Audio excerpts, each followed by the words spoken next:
খুন হলো খোকন ভাই, আর পুলিশ প্রশাসন পাহারা দেয় খুনির বাড়ি।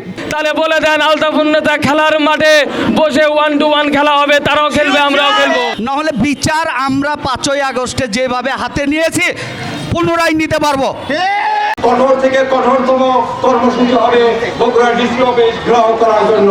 তাই ঘেরাও করার আগে আমি প্রশাসনকে আহ্বান জানাচ্ছি আগামী 24 ঘন্টার ভিতরে এই সন্ত্রাসীদেরকে গ্রেফতার করার জন্য।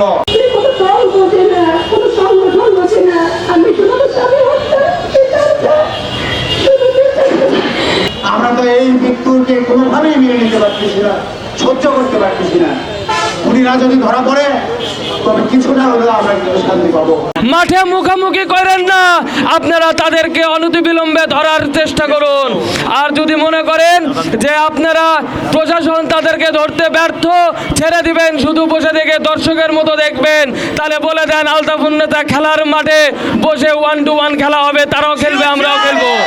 আর যদি মনে করেন যে এই নৈরাজ্য বন্ধ করবেন, তাহলে এই সন্ত্রাসী কর্মকাণ্ড বন্ধ করার জন্য পদক্ষেপ নেন। খুন হলো খোকন ভাই, আর পুলিশ প্রশাসন পাহারা দেয় খুনির বাড়ি। এর চেয়ে কষ্ট আর কি আছে আমাদের?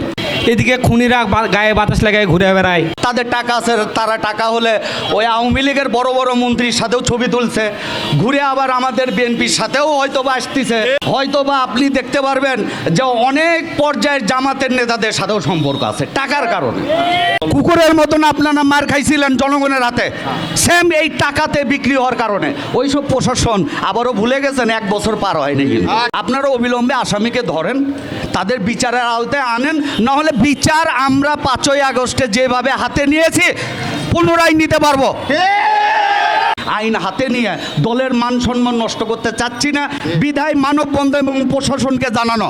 বগুড়ার প্রশাসনকে গড় জোরে অনুরোধ করব, আসামিদেরকে গ্রেপ্তার করুন এবং সকল খুনিদের মূল জায়গা হলো মাদকাসক্ত, এই মাদককে বগুড়া থেকে নির্মূল করুন।